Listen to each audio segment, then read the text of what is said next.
In the crazy, unpredictable world in which we live, you never know when disaster may strike. As the old Boy Scout motto teaches, you must always be prepared. Yes, indeed, those are words to live by. Whether you're a serious outdoor adventurer or someone who rarely leaves the house, it's essential to be prepared for emergencies. Danger is always present in a multitude of forms.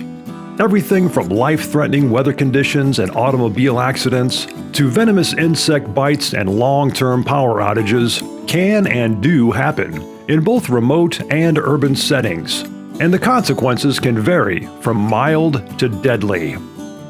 When you're in a situation where the only helping hands available are yours, you must know how to use them in order to survive. Sustaining our lives here on planet Earth depends on 4 essential things, not including the air that we breathe. They include shelter, water, fire, and food. Being able to acquire and produce these 4 things as quickly and efficiently as possible, especially when disaster strikes, is vital to your survival.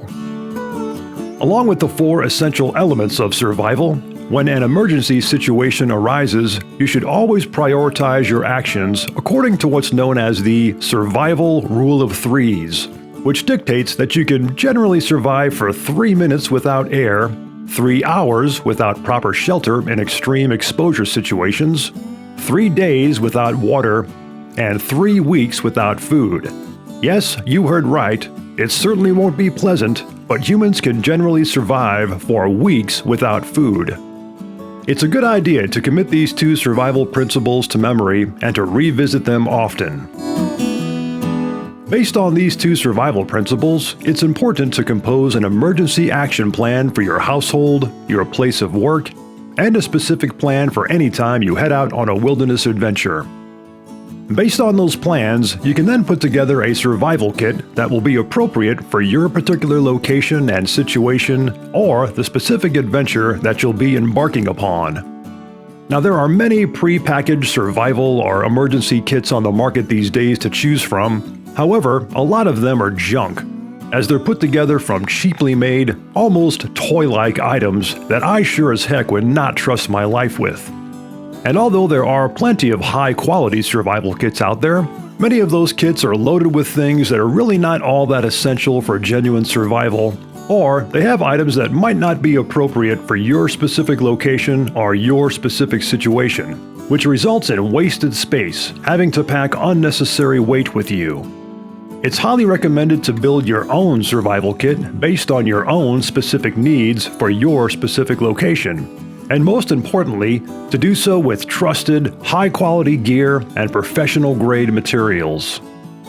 Something else to keep in mind is that you might want to have several different survival kits. You can have a large survival kit for your home that includes everything you and your family would need to survive for up to several weeks. You can have a car-sized kit to keep in your vehicle for any emergencies that may arise. And you can also have a small, backpack-sized kit for when you head out to the wilderness. Again, your survival kit should provide for the basics of shelter, water purification, fire starting, and emergency food. Now obviously, survival is a big topic, and it's something that you need to study thoroughly and then practice those survival skills on a regular basis. But getting familiar with the 4 essentials of survival and the survival rule of threes is the first place to start your journey. If you'd like to see more videos like this one, be sure to subscribe to this channel and check out the 3 Minutes Outdoors website at 3minutesoutdoors.com. And finally, if you'd like to support this channel, click on the link in the video description below to find out more.